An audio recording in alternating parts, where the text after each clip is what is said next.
오늘 말씀의 제목은 시간표를 진행하는 제자라는 제목으로 잠깐 말씀을 나누도록 하겠습니다. 우리가 신앙생활 함에 있어서 여러분들 여러 가지 중요한 부분들이 많이 있어요. 그런데 신앙생활을 함에 있어서 가장 중요한 것으로 꼽으라 할 때 그게 뭐냐? 그게 바로 하나님과 방향 맞추는 겁니다. 저와 여러분들이 하나님과 방향 맞추지 않은 채 열심히 한다. 열심히 하는 만큼 손해가 돼요, 여러분들. 반대로 하나님과 진짜 방향 맞추고 있다. 가만히 있어도 여러분들 응답은 오게 되는 거예요. 예를 들어서 여러분들 그죠? 만약에 제가 이제 강릉으로 놀러 갔다 이렇게 이야기할 때 여러분들 그죠? 여러분들이 저를 만나려면 어떻게 됩니까? 강릉 쪽으로 와야 됩니다. 근데 저는 강릉으로 가는데 저 만나려고 여러분들 그죠? 서해안 쪽으로 간다 어떻게 됩니까? 가는 만큼 거리가 멀어지게 되는 거예요. 열심히 하라, 착하게 살아라, 바르게 해라. 그렇게 이야기하는데 여러분들 가장 중요한 거는 하나님과 방향 맞추는 부분이 되는 거예요. 바라는 것은 우리 모든 춘천 임마누엘 성도들은요. 있는 현장에서 내가 하나님과 방향 맞추고 있는가 요것만 늘 점검하고 이 제일 중요한 거니까. 그 다음에 여러분들 그죠? 열심히 하고요. 뭐 착하게 살고 바르게 살고 그 다음이 되게 되는 거예요. 그러면은 하나님의 방향이 뭐겠습니까? 하나님과 방향 맞춰야 된다는데요. 하나님의 방향은 늘 말씀드리는 겁니다. 그리스도 임마누엘 세계복음화 이게 하나님의 방향이에요, 여러분들.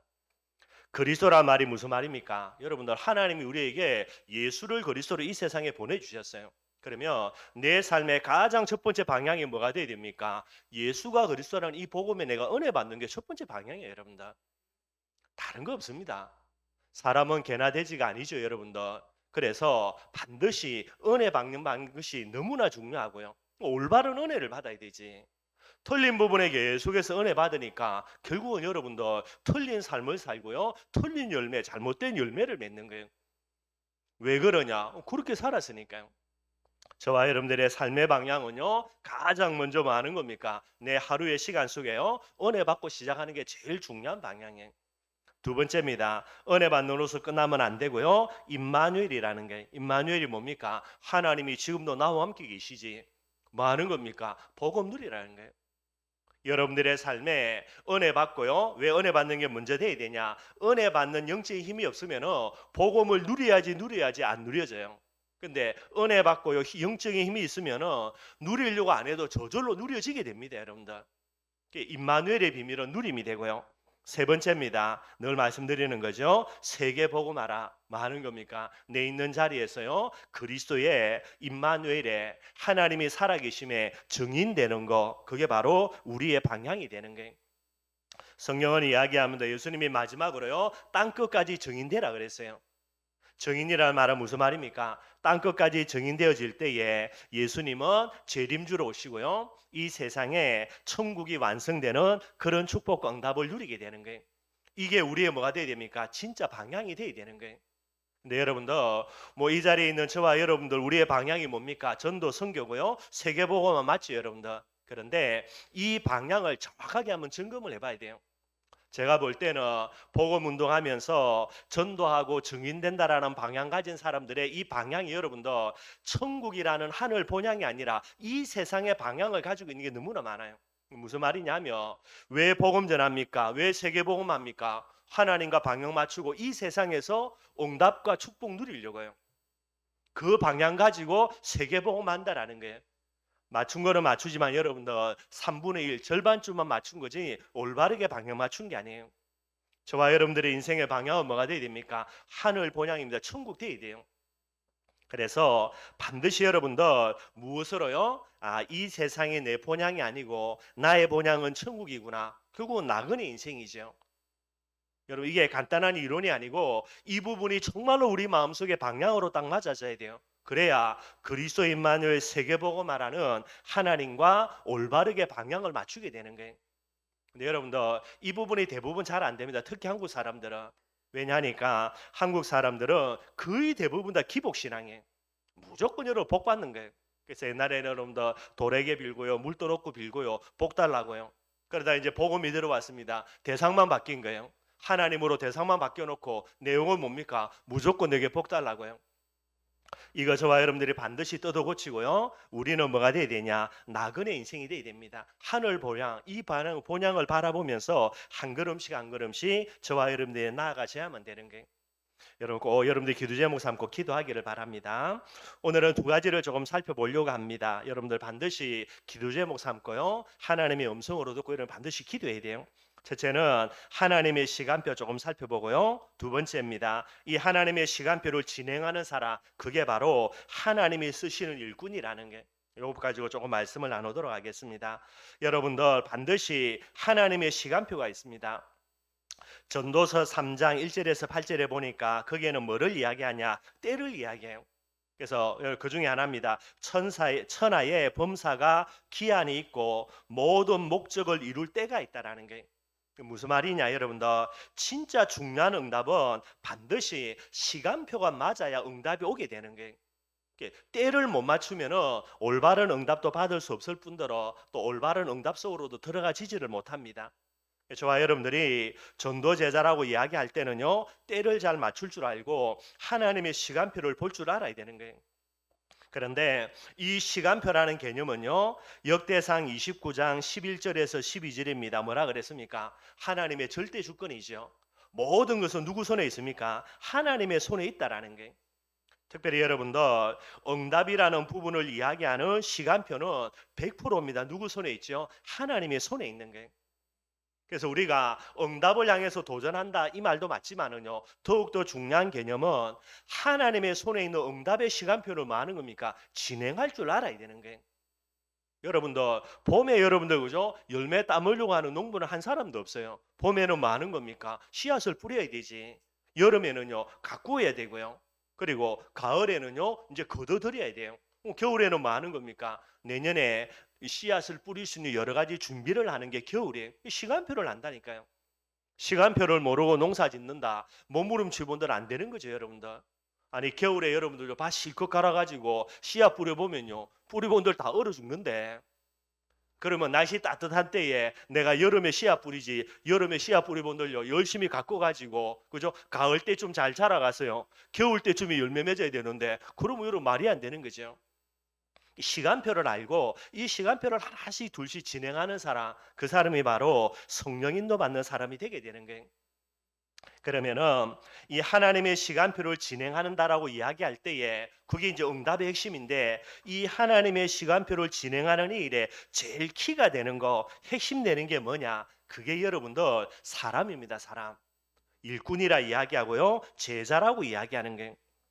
하나님의 시간표를 앞당기는 가장 중요한 부분이자 하나님의 절대 주권을 움직이는 가장 핵심이 뭐냐? 그게 사람이에요.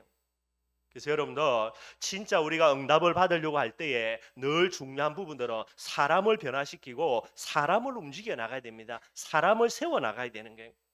예를 들어 보면 여러분들 모세가 사명을 회복하고요 하나님 앞에 서게 되는 그 순간 뭐가 움직여집니까? 출애굽의 시간표가 움직여져요.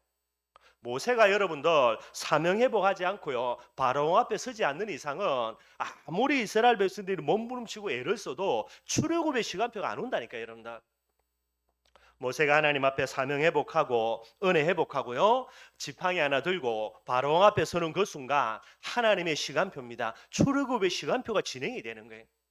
10가지 기적을 일으키고요, 그죠? 나중에는 여러분들 홍해까지 갈라가지고 결국은 하나님의 응답의 시간표입니다. 누구 때문이죠? 모세라는 한 사람이 세워지느냐 마느냐. 뿐만 아니죠, 여러분들. 다윗이 왕으로 여러분들 그죠? 딱 등극하는 그 순간부터요. 여러분들 이스라엘이라는 나라에 하나님의 어마어마한 축복의 시간표가 열려져요. 우리가 잘 알지 않습니까? 얼마나 다윗 한 사람 때문에 하나님이 이스라엘에게 축복하는지요. 역사상 여러분들 그런 시절이 없어요. 뭐 다윗 하나 때문에 여러분들 그죠? 그 주위의 모든 나라들 전부 다 정복 다 해버려요. 한마디로 이야기하면 우리가 알고 있는 여러분들 그죠? 그 이제 아라비아 반도 그 반도 여러분들 어마어마한 강대국들 안 들었습니까? 뭐 아람이라는 나라, 뭐 바벨론, 페르시아 여러분들 어느 정도냐? 이스라엘이라는 조그마한 나라가 그런 강대국 같은 그런 영향을 미치는 이런 응답을 받게 되는 거예요. 누굽니까? 다윗이 왕으로 등극할 때에 이때부터요 하나님이 마음껏 쏟아부어 주는 거예요. 뿐만 아닙니다. 바울이 바나바와 팀이 돼가지고 여러분들 선교사로 파송받는 딱 요 순간부터요 하나님이 뭐를 엽니까? 세계복음화에 하나님의 시간표의 문을 열어나가는 거예요. 이 바울이 바나바와 함께요. 뭐 더 나아가면은 바울과 실라 디모데라는 팀이요. 이 전도제자 팀이 구성되어질 때에 하나님은 기다렸다는 듯이 세계복음화의 문들을 마음껏 열어나가는 거예요. 빌립보에서 여러분들 하나님의 역사입니다. 그죠? 나중에 여러분들 로마까지 문을 열어나가는 거. 하나님의 시간표를 진행하는 거 물론 우리가 여러분들 그죠? 이걸 가로막는 게 흑암이니까 사단의 세력을 꺾는 것도 맞아요. 그런데 가장 하나님의 시간표를 앞당기거나 진행할 수 있는 제일 중요한 비밀은요. 사람을 세우는 거예요. 이걸 여러분들이 늘 생각을 하셔야 되는 겁니다. 그래서 여러분들이 진짜 응답 받으려고 하면요. 여러분들 자신을 빨리 응답 받을 수밖에 없는 하나님이 원하시는 일꾼으로 내 자신을 업그레이드 시키면요. 반드시 응답은 오게 되는 거예요. 그래야지 않고요. 무조건 응답 달라고 고함 지른다. 목만 쉬지. 여러분들 응답은 안 옵니다. 줄 수가 없다니까. 하나님이 바보가 아니신데 그죠? 어리석은 분이 아니신데 여러분들 그죠? 겨울에다가 농사를 지어가지고 열매 맺도록 만든다. 말이 됩니까 여러분들? 말이 안 되는 거지. 그런 농사를 그렇게 짓는다. 그 농부는 농부의 자격이 없는 거죠.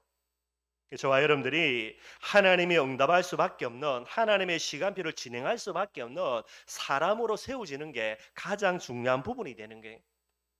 그래서 오늘 두 번째로요. 그러면은 하나님이 시간표를 진행할 수밖에 없는 하나님이 원하시는 일꾼, 하나님이 쓰시는 일꾼이 누구겠습니까? 그게 오늘 본문 말씀을 통해서 조금 살펴보려고 합니다. 오늘 본문은 여러분 너무나 잘 알고 있는 내용이에요. 그래서 간단하게 설명드리도록 하겠습니다. 여러분들 세상이 쓰는 일꾼 있죠, 그죠? 그래서 우리가 이제 뭐 취직을 위해서 이제 원서를 넣고요, 뭐 면접도 보고 여러 가지를 합니다. 세상이 쓰는 일꾼은요, 뭐 간단하겠죠, 여러분들. 뭐 있어야 됩니까? 실력이 있어야 돼요. 뭐 다른 거 필요 없습니다, 여러분들. 그래서 이 일을 감당하기에 준비된 실력이 있는가 없는가 그걸 여러분 테스트할 수 있는 그런 이제 근거를 제시하도록 하지요. 그래서 여러 가지 자기 스펙도요, 또 뭐 자기 소개서도 쓰고 그렇게 해서 회사에서 이 일을 감당할 수 있는 능력이 있느냐 없느냐 그걸 보는 거예요. 그래서 능력이 있다라고 생각하는 사람 순으로요 쭉 뽑아가지고 그래서 합격시키고요. 그리고 회사에서 이제 그걸 쭉 체크하는 거고요. 뭐 실력은 어느 경입니까? 세상에서 말하는 실력은 전문성이라 이야기하죠. 결국은 전문성 있는 사람을 쓰는 거예요.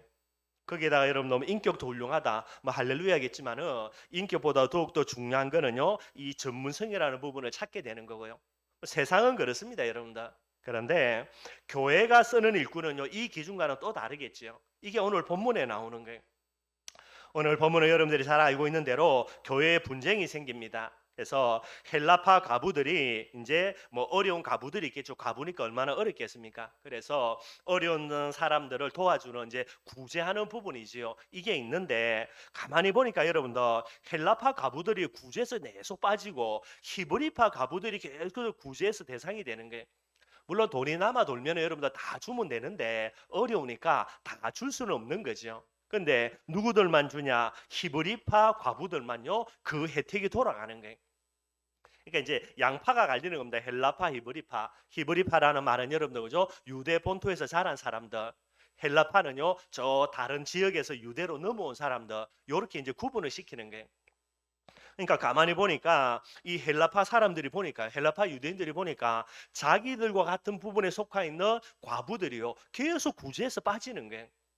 처음에는 우연이겠지 싶었는데 이게 계속 반복되니까 이상하다. 딱 보니까 히브리파 가부들만 전부 다 구제 대상으로 도와주는 게 그래가지고 열받아가지고 여러분들 교회에 문제를 일으킵니다. 왜 우리 헬라파 그 과부들은 구제에서 빠지고 너희들 팥기름만 해가지고 다 주냐 이래가지고요 교회에 이제 원망과 불평이 일어나는 게 한마디로 무슨 문제냐? 파벌 문제예요. 파벌 문제. 기존에 있는 사람들 뭐 들어온 사람들 쉽게 이해하면 그래요.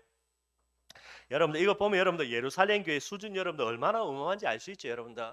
여러분들이 잘 아시는 대로 예루살렘 교회는 어떤 교회입니까? 모세가 여러분들 창세기를 기록한 이후에 구약 1500년 동안요 메시아 언약을 계속해서 이야기했어요. 그런데 너무나 감사하게도 이 메시아의 언약이 성취되어져서 예수님이 이 세상에 오셨어요. 공생애를 완성하시고 십자가에 죽으시고 부활하시고요. 성천하시면서 이 어마어마한 축복의 비밀을요. 누구에게요? 이 교회입니다. 이게 예루살렘 교회입니다.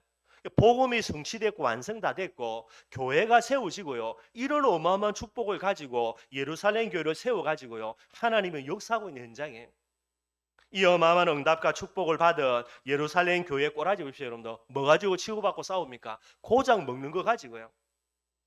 그게 여러분들 어마어마한 돈도 아니라 여러분들 구제 대상들을 구제해 주는데 여러분들 그죠? 뭐 돈을 뭐 어마어마하게 주겠습니까? 겨우 이제 굶어 죽지 않는 그 정도로 그죠? 그 정도가 되겠지요. 물론 그것도 큰 것일 수도 있고요. 어마어마한 하나님의 축복과 응답으로 복음이 성취되고요. 이 복음의 비밀 가지고 이제 세계 복음할 수 있는 응답이 되는 성전이 아닙니다. 교회라는 비밀의 응답을 받은 게. 그런데 고작 뭐 가지고 싸웁니까? 먹는 거 가지고 치고받고 싸우고요. 그것도 파벌을 형성해 가지고 본격적으로 싸우는 게. 육신적인 것을 위해서 영적인 축복을 전부 다 빼앗겨 버리는 그런 어리석은 모습이 되는 게 여러분들.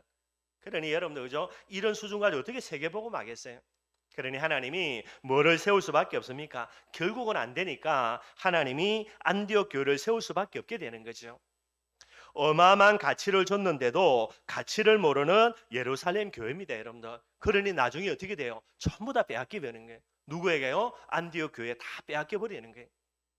잘 생각해야 됩니다, 여러분들.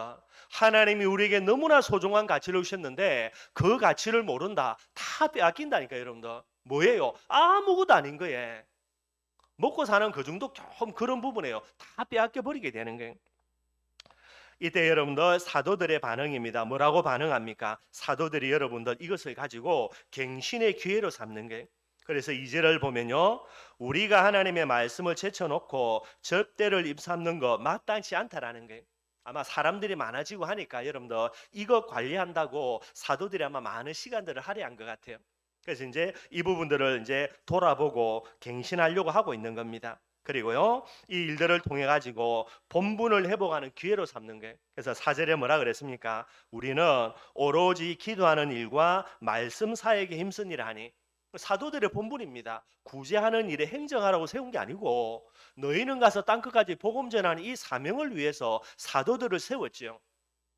그런데 그거는 제쳐주고요. 사람 많이 모인다고 누구 어려운가 그래 그 사람들 파악하고요. 이 사람들 도와주는 이 일에 이제 뭐 시간과 모든 열정을 다 쏟게 되는 거고요. 그런 게 잘못된 거죠. 그래서 갱신의 기회로 삼고 본분을 회복하는 기회로 삼고요. 이 일에 이제 도전하게 되는 거예요. 항상 여러분들 생각하셔야 됩니다. 문제가 일어난다. 여러분들 문제가 중요한 게 아니에요. 이 문제 당장 해결하려고 몸부림치는데 그게 중요한 게 아니고 여러분들 더욱더 중요한 거는 우리 자신들이 하나님의 축복과 응답으로 할 수밖에 없는 모습으로 준비되는 게 가장 중요한 거예요. 그게 뭐가 됩니까? 본분을 회복하라니까요. 본분 회복하는 게 가장 중요한 거예요. 다르게 이야기하면 하나님과 방향 맞추는 게 가장 중요해요. 그렇게 해서 사도들이 결정합니다. 뭐라고요? 일꾼을 세우자. 일꾼을 세워서 이 일을 그들에게 맡기고 우리는 본분해야 되지. 이거 해야 되지. 뭐 하고 있냐고. 그렇게 해서 여러분들 일꾼을 세우는데 7명의 집사님들을 세우는 게 오늘 본문의 내용이에요. 그런데 오늘 본문에 보니까 일꾼을 세우는 기준이 나옵니다. 그래서 여러분들 교회가 일꾼을 세울 때 이 기준들을 반드시 참고를 해야 되겠죠. 4가지 기준입니다. 첫째는 여러분들 성령 충만함이고요. 믿음 충만, 지혜와 칭찬 충만. 요 4가지 기준을 가지고 사람을 세우는 게 충분히 이해가 되죠, 여러분들. 교회 일을 세울 때에 일꾼을 세울 때에 능력 있는 자를 세우는 게 아니에요. 제일 먼저 뭐를 해야 되냐? 성령 충만한 자를 세워야 돼요. 왜 그러냐? 예수님의 마지막 메시지입니다. 성령 충만 받으라는 게. 성령 충만 받으면은요 가장 중요한 교회 일의 핵심입니다. 뭐 하겠습니까? 성령 인도 받겠지 여러분들. 교회는 여러분들 사람의 뜻과 계획 가지고 움직이는 게 아니고 성령 인도 받는 부분들이 반드시 되어져야 돼요. 교회는 목사 것도 아니고 장로님 것도 아니고 우리 것도 아닙니다 여러분들. 교회는 하나님의 일을 위해서 하나님의 피로 값주고 세우신 것이에요. 그러니 교회는 반드시 뭐 해야 됩니까? 성령 인도 받아야 되죠. 그러니 성령 인도 받으려고 하니까 성령 충만함 받은 자들을 세워가지고 성령 인도 받는 부분에 도구가 돼야 되는 거예요. 성령 인도 받아야 어디 속으로 들어갑니까? 성령의 역사 속으로 들어가는 거예요. 그래서 일꾼을 세울 때에 제일 먼저 성령 충만한 사람을 세우는 거예요. 두 번째입니다. 믿음 충만한 자를 세웠죠, 여러분들. 하나님의 일은 여러분도 돈 가지고 하는 게 아닙니다. 하나님의 일은 뭐 가지고 한다고요? 믿음으로 하는 거예요, 믿음으로. 그래서 하나님의 뜻과 계획이 맞냐 아니냐 이거 따지고요. 하나님의 뜻과 계획이 맞으면 무조건 가는 거예요, 여러분들. 뭐 가다가 죽는다. 할렐루야 아멘 해야 됩니다. 가다가 망한다. 그래도 할렐루야 아멘 해야 되는 거예요. 계산 따지보고 하나님의 뜻과 계획이 맞은데 가면 우리가 어려움 당하겠다. 그거는 아닙니다, 여러분들. 그래서 안 간다. 그거는 말이 안 되죠, 여러분들. 하나님의 뜻과 계획이 맞다면 믿음으로 가면 역사는 누가 합니까? 하나님이 반드시 하게 돼 있어요. 그래서 항상 여러분 우리가 교회를 할 때는요 이걸 따지고요 맞다 그러면 무조건 가는 거고 아니라 그러면요 앞에 여러분도 황금 덩어리가 놓여 있어도 가면 안 되는 거예요, 여러분들. 그러니 교회 이런 믿음으로 해야 되니까 중직자를 세울 때에 이 집사들을 세울 때에 당연하겠지요. 믿음 있는 사람들을 세워야 되는 거예요. 마태복음 9장 29절입니다. 뭐대로 됩니까? 믿음대로 됩니다, 여러분들. 반드시 믿음대로 돼요. 그래서 여러분 늘 기억하시고요. 어디에 있든지 간에 믿음 지키는 게 저와 여러분들이 해야 되는 가장 중요한 일이에요. 그 정도가 아닙니다. 마가복음 9장 23절에는요. 믿는 자에게는 능치 못할 일이 없다라는 게 이게 믿음의 능력이에요, 여러분들. 그래서 교회에서 일꾼을 세울 때 누구를 세워야 되냐? 믿음 충만한 자를 반드시 세워야 되고요. 그 다음에 여러분들 그래도 교회 일을 해야 되니까 너무 무식하면 안 되겠지, 여러분들. 무식해가지고요 무조건 한다라고 밀어붙이고 이것도 머리 아파요, 여러분들. 그래도 하나님의 성령인도 받고 하나님의 뜻과 계획이 아닌지를 분별하려면 어느 정도 지혜가 필요하지요. 여기서 말하는 지혜, 그죠? 세상처럼 서울대 나와야 된다 그런 개념이 아닙니다, 여러분들. 하나님의 뜻과 계획을 분별할 수 있는 어느 정도의 지혜가 필요하고요. 그 다음에 그래도 교회에서 사람을 세우니까 욕 들어먹는 사람을 세우는 건 곤란하겠지, 여러분들. 뒤에서 여러분들 손가락질하고요. 세상에서 욕 많이 얻어먹는 사람을 교회에서 일꾼으로 세운다. 그런 거는 곤란하겠고요, 여러분들. 그래서 어느 정도겠지만 여러분들 그래도 칭찬받는, 인정받는 사람, 그런 사람들을 세워야 되겠고요. 이런 기준을 가지고 교회에서 이제 안디옥 예루살렘 교회가 이제 사람을 세우게 되게 되는 거예요. 여러분들이 조금 이 부분들은 참고를 해야 되겠고요. 그렇게 해서 몇 명을 세우느냐? 7명의 집사님들을 세우게 됩니다. 전에도 말씀드렸던 대로요. 7명의 집사를 세웠는데 세 종류로 딱 구분이 되어져요. 한 종류는 여러분들 유명무실한 중직자입니다. 네 사람입니다. 브로고르, 니가노르, 디몬, 바네마. 이 네 사람은 여러분들 오늘 본문이에요. 사도행전 6장에 기록돼 한 번 딱 기록되고 난 이후에 여러분들 전혀 이름이 없는 사람들이에요. 이게 무슨 내용이겠습니까? 그냥 교회의 목적대로입니다. 행정을 잘하라고 세웠으니까 열심히 행정한 사람들이에요. 그러니까 교회가 원하는 모습에 합당하게 그렇게 행동했던 사람인데 사도행전에는요 이 사람들 이름이 더 이상 기록이 안 돼요. 사도행전은 뭐지요? 성령의 행전입니다. 성령의 역사 속으로 안 들어간 사람이니까요. 아무리 중요한 인물이라 하더라도 하나님 볼 때는 소용이 없는 거예요.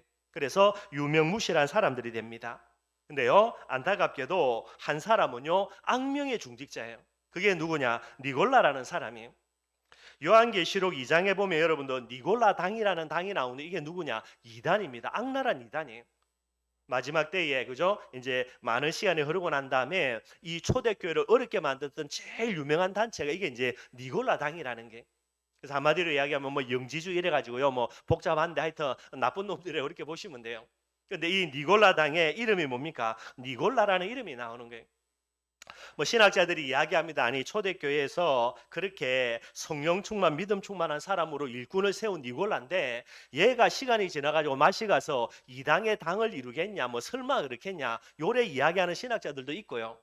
아니다. 아니 어떻게 니골라라는 사람이 이렇게 당을 이루는데 많은 사람들이 거기에 합류하겠냐. 그러려면은 어느 정도 지지도도 있어야 되고 인지도 있어야 되는데 그래 따지면은 오늘 본문에 나오는 니골라 아니고는 해당하지 않는다. 뭐 요래 주장 완전 극과 극으로 주장을 해요. 어쨌든 간에 여러분들 그죠? 이 니골라라는 사람을 볼 때에 요한계시록 2장에 나오는 니골라 당이라는 부분이 이제 형성되는 데에 직접적이든 간접적이든 아마 연관이 돼 있겠죠, 여러분들. 우리가 시간이 많이 지나서 자료가 없기 때문에 파악할 수는 없지만은요. 이제 그런 식으로 대부분의 사람들이 그렇게 추측을 하게 되는 거예요. 이게 중직자로 세웠는데 이 한 사람 니골라는요, 여러분들 사단의 그런 도구로 쓰임 받는 이런 중직자로 세워지게 되는 거예요. 마지막으로는 여러분들 하나님의 역사의 주인공이 되는 중직자입니다. 누굽니까? 서대반과 빌립이에요. 그래서 이 7 집사님들이 세워지는데 하나님이 진짜 세우기를 원했던 중직자는 누굽니까? 그게 바로요 서대반과 빌립이에요. 나머지 다섯 사람은 여러분들 하나님이 원해서 세운 게 아닙니다. 그냥 이 두 사람을 세우려고 세웠는데 사람들이 뽑다 보니까 네 사람이 추가된 거고요. 한 사람은요, 그 사람들 중에 마귀가 여러분들 딱 꼽아가지고 지 일들을 위해서 그렇게 중간에 심었던 존재가 니골라가 되게 되는 거예요. 그래서 여러분들 참 교회에서 일꾼을 세운다 할 때에 뭐 참 여러 가지 그런 마음에 뭐 조금 그렇겠지만은 여러 가지 생각이 많이 듭니다. 여러분들 부담도 되기도 되고요. 또 이를 가지고 정말로 하나님의 시간표가 맞을까 여러 가지 그런 뭐 생각도 많이 일어나고요. 그러나 중요한 것은 뭐가 됩니까? 혹시나 그죠? 뭐 아무 그런 의미도 없는 네 사람이 세워지고 혹시나 그죠? 사단의 역사에서 악한 사람이 세워진다 하더라도요. 그것 때문에 진짜 세워야 되는 서대반과 빌립을 못 세운다. 그거는 마이너스가 되는 거예요.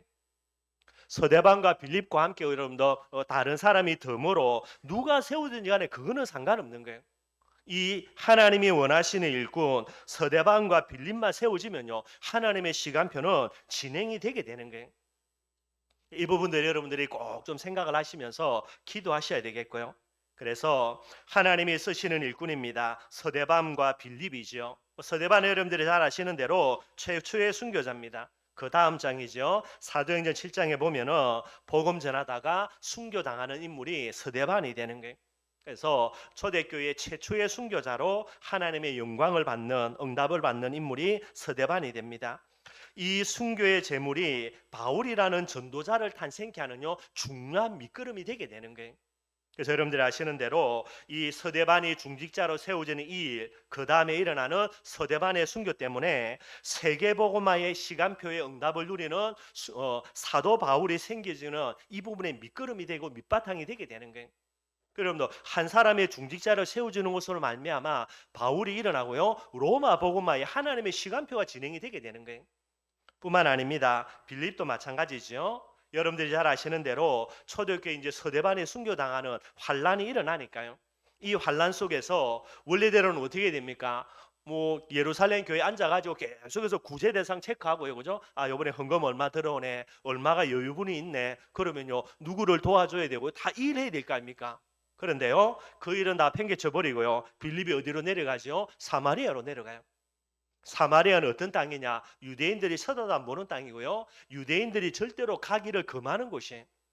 이 빌립이 사마리아에 내려가서 복음을 전가합니다. 어떤 응답요? 사마리아에 큰 복음 운동이 일어나고요. 또 성령의 인도로 에디노피아 내시를 만나서 그에게 복음을 전가하고요. 선교의 축복과 응답까지 누리게 되는 거예요. 그러니 예수님의 메시지 그죠? 마지막 메시지입니다. 예루살렘과 유다와 사마리아와 땅끝까지 예루살렘에서 복음 운동이 일어나고요. 이게 유다를 넘어서 사마리아로 그 다음에 땅끝까지요. 물론 이게 이제 순차적으로 보기도 뭐 그렇게 볼 수도 있고 아니면 한꺼번에 일어나는 일이 될 수가 있지만은요. 어쨌든지 간에 예수님의 말씀 사도행전 1장 8절의 말씀을 성취시켜서 사마리아의 복음 운동이 일어나게 하는 이 일의 주인공이 되는 사람이 누구냐? 그게 빌립이 되는 거예요. 그러니 사마리아의 복음 전거되어지니까 그 다음에 시간표가 뭡니까? 땅끝이 오게 되는 거죠. 여기에 빌립이 중요한 응답을 누리게 되는 거예요. 한마디로 여러분들 하나님이 원하시는 일꾼 서대반과 빌립이 세워짐으로 말미암아 세계복음화는 하나님의 시간표가 진행이 되는 거예요. 그래서 얼마 있지 않아가지고 어떤 일이 일어납니까? 안디옥 교회가 세워집니다. 그 안디옥 교회가 세워지는 1차적인 이유는요. 서대반의 환란, 서대반의 핍박 그리고 이 일이 일어나기까지 가능한 부분들 예루살렘과 유다 그 다음에 사마리아죠. 빌립이 사마리아에 복음 전가하니까 세계의 땅끝의 문이 열려야 되는데 그래서 이제 안디옥의 문이 열려지는 거예요. 사람을 올바르게 세울 때 어떤 일이 일어납니까? 하나님의 시간표가 진행이 되게 되는 거예요. 그래서 여러분들 하나님이 쓰시는 일꾼이 서대반과 빌립입니다. 특징요. 세 가지 특징이 있어요. 그래서 많은 것이 있지만은 이 특징 가진 자를 반드시 일꾼으로 세워야 되는 거예요. 그것을 세운다 할 때에 사람이 우리가 세우는 부분이기 때문에 아무리 기도 많이 한다 하더라도요. 뭐 실수할 수도 있습니다. 그래서 또 다른 사람들도 세워질 수가 있어요.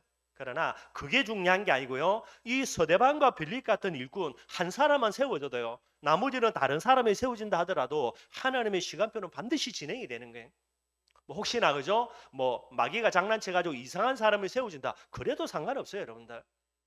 빌립과 서대반의 특징이 뭡니까? 첫 번째입니다. 말씀을요, 하나님의 음성으로 절대 진리로 붙드는 사람이에요. 사도행 1장 8절의 말씀은 예수님의 마지막 성천하기 직전의 메시지입니다. 어디에서요? 여러분도 부활하시기 직전에, 그죠? 그 산에서요. 그래서 이 산에서, 감난산에서 이제 메시지를 하실 때에 120 문도들이 들었겠죠. 그 중에 누가 있습니까? 서대반과 빌립이 있는 거예요. 어떤 메시지입니까? 예루살렘과 유다, 사마리아와 땅끝까지, 이걸 여러분들 예수님의 말씀을 하나님의 음성으로 절대 진리로 붙드는 거예요. 그 여러분들 서대반에 뭐 해야 됩니까? 회개해야 된다니까. 돈 얼마 들어왔는지, 누구에게 구제 대상이 필요한지 이거 파악해야 돼요. 나머지 네 사람은 열심히 잘 파악하고 있어요. 근데 서대반이요, 다 팽개치고 뭐 하는 겁니까? 복음 전하러 가는 거예요. 복음을 전하는데 여러분들 여러 가지 핍박과 환란이 일어나지요. 어느 정도로요? 사람들이 돈 들고 얼마나 악에 박혔든지 서대반을 죽이려고 하는 거예요. 그거 뭐 해야 됩니까? 내가 할 일이 뭐죠? 동계산 잘해가지고 구제 대상들 잘 파악해서 돈 잘 나눠줘야 되는데, 개수에서 복음 뜨던데 어떻게 됩니까? 돌에 맞아 죽지. 분위기상 그런 거 아닙니까? 돌 딸 듣고 죽이려고 하니까요. 꼬리 내리가 여러분 뭐 해야 됩니까? 그냥 대강하고 도망가야 돼요. 근데 여러분들 서대반이 어떻게 합니까? 악착같이 복음 전합니다. 돌 들고 죽이려는 그 사람에게 더 악착같이 이야기하는 거예요. 얼마나 이 사람들이 열받았던지요. 그 자리에서 돌로 쳐서 서대반을 죽여버리는 거예요. 한마디로 얘기하면 뭐집니까? 이 책임을요 회피하고 다른 곳에 가서 엉뚱한 데 죽은 거예요. 왜 그랬다고요? 서대반의 마음속에 예수님의 말씀입니다. 너희는 가서 모든 족속으로 제자를 삼는 이 메시지를 마음의 소원으로 담은 거예요. 그 정도가 이제 여러분들, 빌립은 또 어떻다고요? 예루살렘과 유다와 사마리아와 땅끝까지. 근데 아무도 사마리아에 안 내려가네요. 그러니 빌립이 여러분들 하나님 예수님의 말씀을 절대 진리로 붙들고요. 어디로요? 아무도 내려가지 않는 사마리아로 복음 전가로 내려가는 거예요. 어떤 사람이 중직자가 돼야 됩니까? 하나님의 말씀을 절대 진리로 붙드는 사람이 돼야 돼요. 정말로 하나님의 말씀을 하나님의 음성으로 듣고요. 그 말씀을 중심에 담고 이 말씀을 절대 진리로 붙드는 사람이 바로 뭐가 됩니까? 그 사람이 중직자가 돼야 돼요. 춘천 임마누엘교회 중직자를 앞으로 세운다. 어떤 사람을 세워야 됩니까? 여러분들 춘천 임마누엘 쏟아진 이 강단 말씀을요. 절대 진리로 붙들고 그 말씀 앞에 설 수 있는 사람을 세워야 되는 게, 다른 사람 필요 없습니다, 여러분들. 죄송한 말이지만 여러분들, 그죠? 본부 메시지를 절대 진리로 붙드는 사람은 그 사람은 본부로 가야 돼요. 그 임마누엘 교회 가면 되고요. 춘천 임마누엘 교회는 아무리 모자라고 부자가 다더라도 그 말씀을 절대 진리로 붙드는 사람을 춘천 임마누엘 중직자로 세워야 되는 게 어쩔 수 없는 거예요, 여러분들. 뿐만 아닙니다. 절대 진리로 붙든다는 말은 무슨 말이죠? 여러분들 이 말씀을 가지고요. 하나님의 소원을 내 손으로 붙들어야 되는 거예요. 예수님의 소원이 뭡니까, 여러분들? 세계복음합니다. 예수님의 소원이 뭐지요? 사람들 잘 파악해가지고 구제 대상자들의 돈 잘 분배하는 게 예수님의 소원 아니에요, 여러분들. 물론 이제 사도들이 이 일을 하라고 직분자를 세웠지만은요. 그러나 서대반과 빌립은요, 이 직분을 받을 때에 그게 중요한 게 아니다. 하나님이 나를, 이 하나님의 소원을 위해서 나를 직분자로 세웠다라는 거예요. 그렇게 마음속에 받는 거예요.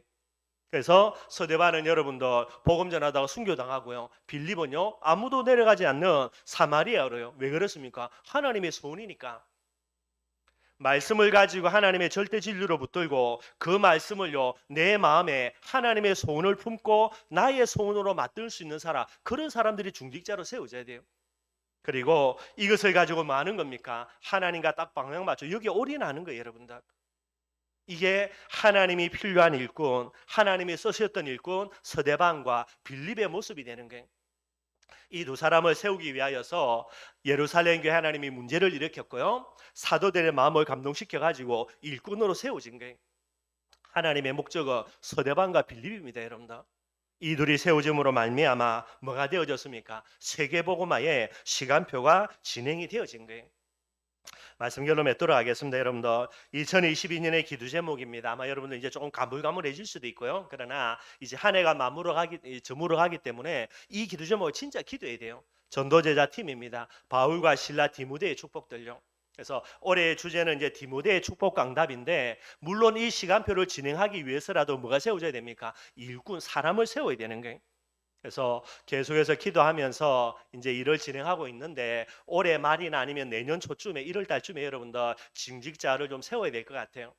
그래서 여러분들 중직자를 이제 제가 기도하면서 조금 그렇게 선별을 하고요. 우리 장로님들과 제가 이제 좀 이야기를 나누고 그래서 뭐 완전히 되는 건 아닙니다. 완전히 되는 거는 이제 안수식을 해야 되니까요. 그래서 1차적으로 중직자들을 세우고요. 그래서 내년 1월부터 한 4월 달까지 계속해서 중직자 훈련해야 됩니다. 임시로 세워진 중직자들을요. 그래서 쭉 훈련을 하고 뭐 훈련하는 와중에 여러분 그죠? 뭐 본인이 나는 못하겠다 그러면 어쩔 수 없는 거고요. 또 여러 가지 부분들 잘 봐야 되겠죠. 그렇게 해서 이제 그 중직자 훈련이 끝나지면은 아마 교회에서 이제 투표를 해야 됩니다. 그래서 뭐 다른 투표가 아니라 찬반 투표예요. 예를 들어서 누구 누구를 장로님으로 세우려고 하는데 거기에 대해서 찬성한다 반대한다 이런 이제 투표를 해야 됩니다. 그렇게 해서 뭐 이제 참석한 성도들의 이렇게 3분의 2입니다. 과반수거든요. 3분의 2가 통과되지 않고요. 그죠? 그 부분이 안 나오지면은 이제 중직자로 세울 수가 없어요, 여러분들. 뭐 장로님도 마찬가지고 권사님도 마찬가지고 안수집사님도 마찬가지예요. 그래서 그 투표를 하고요. 거기에서 통과가 되어지면 그 다음에 이제 우리 교회에 이제 노예가 있는데 노예에 가서 여러분들 이제 중직자 그렇게 이제 장로 고시가 있습니다. 권사님과 안수집사님은 괜찮고요. 장로님들은 장로 고시하고 거기서 면접을 합격을 해야 그 다음에 이제 거기서 이제 통지가 되어집니다. 그러면은 그 이후에 날을 잡아가지고 우리 교회에서 이제 임직식을 하면 돼요. 우리 장모님 임직식, 우리 안수 집사님, 그다음에 권사님 임직식을 나름 우리 교회에서 마음대로 잡으면 되고 그렇게 해서 이제 진행을 하면 되게 되는 거예요. 쭉 기도하는 중에 제가 어떤 마음이 들었냐, 왜 우리가 계속해서 성전 건축 누구 도전하는데 될 듯 하면서 안 되는 부분 아마 몇 번 있었죠, 여러분들. 제가 그걸 보면서 아 그래, 성전 건축 먼저 하고 그 다음에 우리가 여러 가지 응답을 받자라고 생각했는데 그게 아니겠구나, 제 마음이 온 거예요. 그 성전 건축부터 먼저 하는 게 아니라 사람부터 준비해서 성전 건축이라는 부분을 두고 하나님의 시간표를 진행해야지. 이게 계속 제가 기도하면서 하나님이 제게 주신 마음입니다. 그렇게 해서 올해 이제 말 아니면 내년 초쯤에 지금 제가 계속해서 그걸로 기도하고 있어요. 그래서 장로님으로 안수집사님으로 권사님으로 진짜 오늘 말씀대로 그죠? 말씀 앞에 서서 하나님의 소원 가지고 하나님과 진짜 반영 맞추면서 하나님이 정말로 세우기를 원하는 일꾼들이 누구인가 지금 계속해서 제 나름대로 기도하고 있습니다. 이게 지금 보통 여러분들 이게 지금 이게 마음에 부담도 되는 것부터 해가지고 좀 복잡한 게 많아요, 여러분들. 그래서 오늘 제가 말씀을 나누는 거는 여러분들이 꼭 정말로 기도해 주시고요. 그래서 또 우리가 중직자 임명하는 부분 될 때 여러분들도 또 이제 사람을 세우는 부분들이기 때문에 또 마귀가 그렇게 역사하는 그런 여러 가지 부분이 많아요. 그래서 이 일들이 모든 성도들이 기도하면서 함께 응답으로 받아야 되지, 뭐 누구는 세워지고 뭐 누구는 또 안 세워진다 해가지고 삐져가지고 또 여러 가지 일들이 일어나고 전부 다 이거는 잘못된 일들이고요. 그래서 여러분들이 꼭 기도해 주시기를 부탁을 드리겠습니다. 그래서 기준은요, 어떤 사람을 세워야 되는가, 아까 말씀 주신 대로 말씀을 하나님의 음성으로 듣고요, 하나님의 소원을 내 손으로 붙들고 하나님과 방향 맞출 수 있는 사람을 세워야 되는 거예요. 그런 사람을 딱 세워지면 여러분들 반드시 그 사람은 뭐습니까? 중직자라는 직분을 통해 가지고 하나님의 응답 반드시 받게 돼요. 하나님이 세운 중직자들은요 반드시 하나님의 응답 오게 돼 있습니다. 그래서 제가 지금 기도하는 거는요, 진짜 하나님이 원하시는 중직자로 세워져서 이 중직자라는 직분이 하나님의 축복과 응답의 통로가 되는 거, 그 부분들이 되어져야 되고요.